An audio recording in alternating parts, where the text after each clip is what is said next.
रानी कलरको सेट आएको छ कि हेर्नुहोस् न कस्तो दामी छ डिजाइन है। अनि यो चाहिँ हामीले चाहिँ न्यू इयर एन्ड मदर्स डेलाई टार्गेट गरेर हामीले यो सेट मगाएको। यस्तो दामी एकदमै प्योर 100% हाई क्वालिटीको कटनमा बनेर आएको छ। यसको सबै डिटेल्समा देखाउने छु, साइज पनि भन्ने छु, प्राइस पनि भन्ने छु है। सोबर डिजाइन छ अनि यसको गलामा चाहिँ यसको क्रिजिङ पनि दिएको छ ल। अनि यसको यहाँनिर आए चाहिँ हल्का यसको सिलाइको डिजाइन अलिकति डिफ्रेन्ट हुन आउँछ।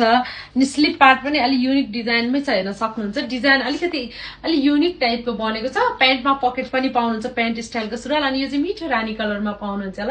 अनि सल पनि प्योर कटनकै पाउनुहुन्छ। साइज हजुरको 38 देखि 44 साइजसम्म छ है। अनि यो कपडाहरू चाहिँ घट्ने ओर्ने हुँदैन, एकदमै पर्फेक्ट साइजमा बनेर आएको छ। हजुरको जुन साइज हो त्यही लिन सक्नुहुन्छ। अनि यसको प्राइस चाहिँ भनेको मात्रै 2700 मा हजुरहरूले पाउँदै हुनुहुन्छ। यस्तो राम्रो फेब्रिकमा छ कि प्योर कटन। यसलाई भित्री चाहिँदैन, जस्तो सुकै गर्मीमा पनि हजुरले यो प्रयोग गर्न मिल्छ। यति सफ्ट आराम आनन्द मिल्नेवाला कपडा छ। अर्डर गरिहाल्नु होला। अर्डरको लागि भाइबर व्हाट्सएप गर्न सक्नुहुन्छ। त्यसै गरी न्यू एमएस कलेक्सनको फेसबुक पेज इन्स्टाग्राममा पनि हामीलाई मेसेज गर्न सक्नुहुन्छ, अथवा स्क्रिनमा दिएको नम्बरमा कल गरेर अर्डर लिन पनि सक्नुहुन्छ। यस्तो प्रोडक्टहरू चाहिँ हामीकोमा एकदमै चाँडो सिद्धिने भए हुनाले हजुरले देख्ने बित्तिकै अर्डर चाहिँ गरिहाल्नु होला। एकदमै युनिक खालको छ कि हेर्नुहोस् न।